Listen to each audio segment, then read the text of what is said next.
Hi guys, you're watching Rosel Fishing and welcome back to my channel.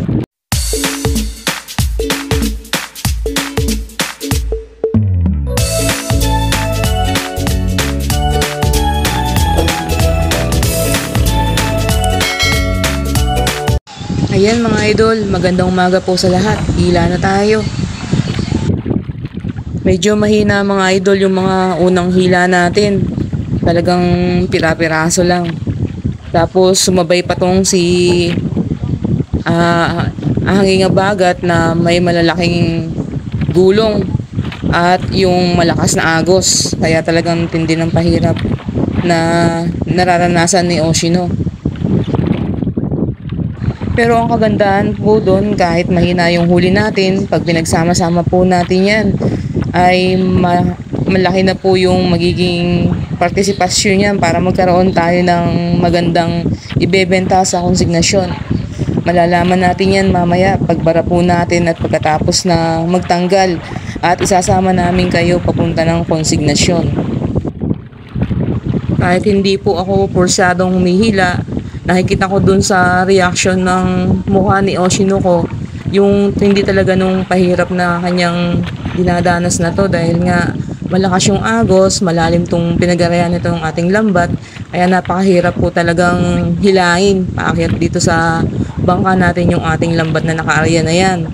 Pero ganun pa man, ito po talaga yung ating trabaho at sanay na po tayo dyan.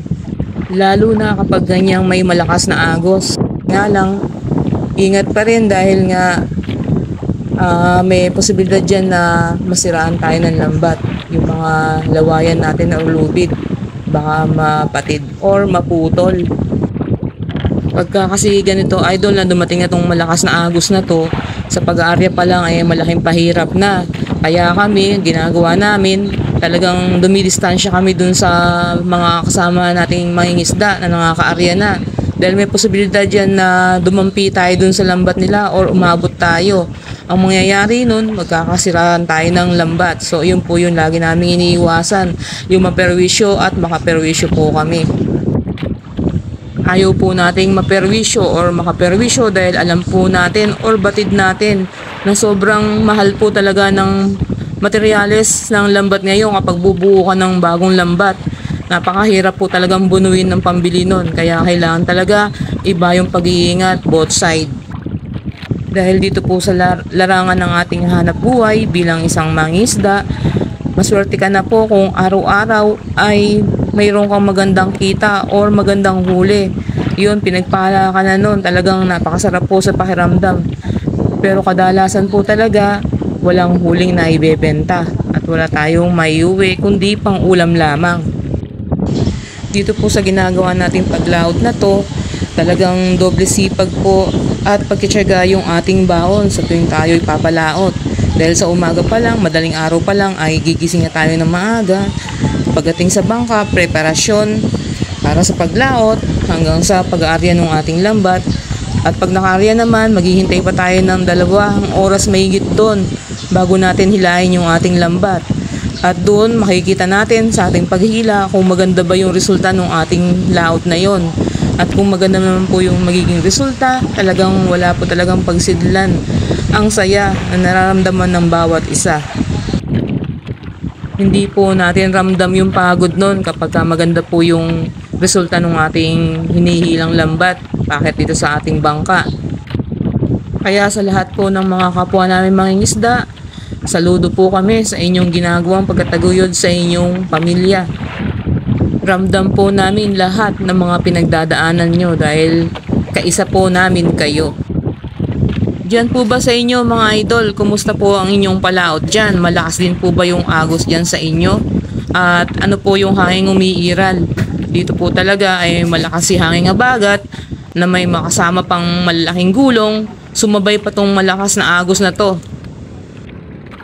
Yan mga idol, tapos na tayong maghila. Iaakyat na lang ni Oshino yung ating bandera at tayo uuwi na.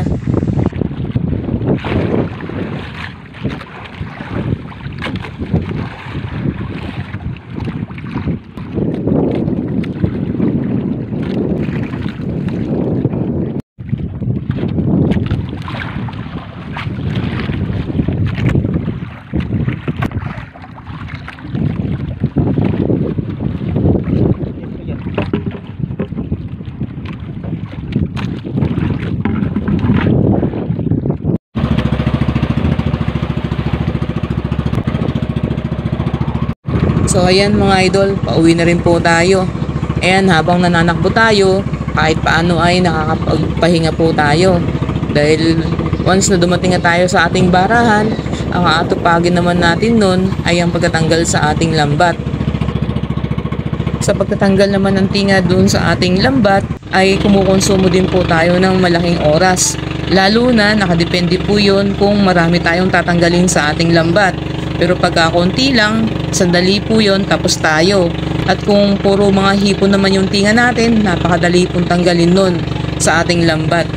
Huwag lang masasamahan ng maraming pungulo yung mga pitik na talagang ngayon po yung nagpapahirap sa amin sa pagtatanggal. Dahil kapag nagtanggal po tayo ng ganon sa ating lambat, hindi po yun basta-basta tinatanggal lang dahil may posibilidad na masira yung lambat natin kapag biglaang tinanggal yung mga yun.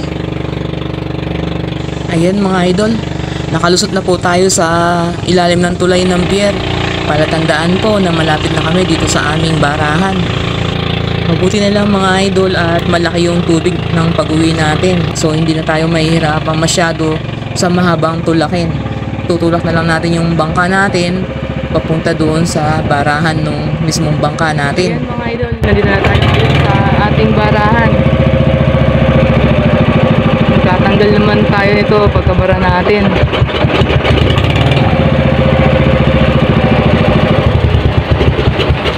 Halos wala pa dito yung mga kasamahan natin na mangingisda. Iilan pa lang din yung nakabara. Yung mga bangka na nakikita nyo na yan, karamihan dyan ay mga hindi nagsilaot. Iwahiwalay po kasi kami dito ng pinuntahan na spot. Dahil naghahanap po talaga ng magandang spot na maraming laman.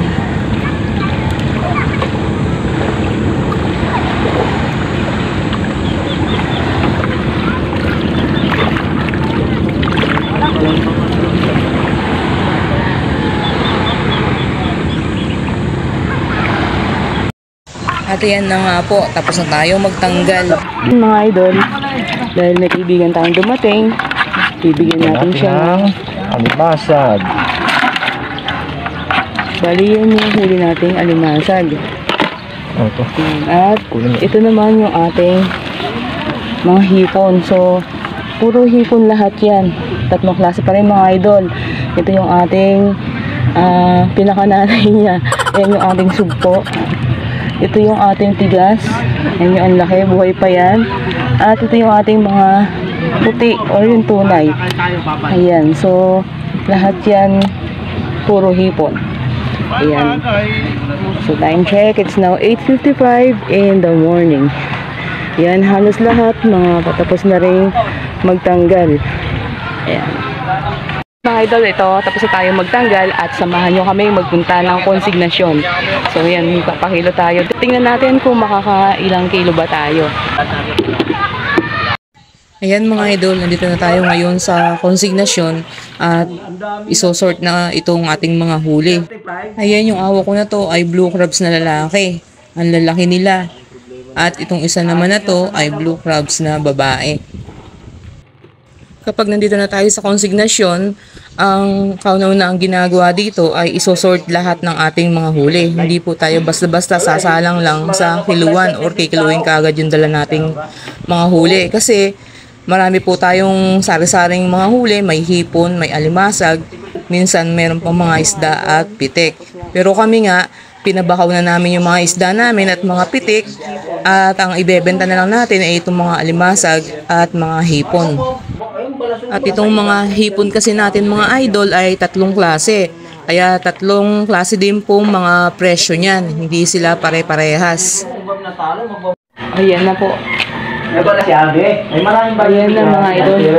Tawag na natin tong ating resibo. So maganda pa rin yung ating hinuli sa araw na to compare kahapon. Alright mga idol, inyo pong nasaksiyan yung ginawa nating madaling araw na paglaot na kung saan talaga po napalaban kami sa malaking gulong ni Haing Abagat. Sumabay pa doon yung malakas na agos na talagang nagpahirap kay Oshino nung tayo na humihila. So ganun pa man po, sa kabila po ng ating mga pinagdaanan na yon ay binigyan tayo ng magandang blessings at nakapagbenta po tayo ng medyo maganda. So, kung bago ka po dito sa aming munting channel at gusto mo ang mga fishing videos na aming ina-upload, maaari lamang pong pakipindot ang subscribe button sa baba nitong ating video at huwag kalimutang i-click ang notification bell para ma-update ka sa mga bagong videos na aming i-upload. So, bye for now. Thanks for watching and see you to our next video.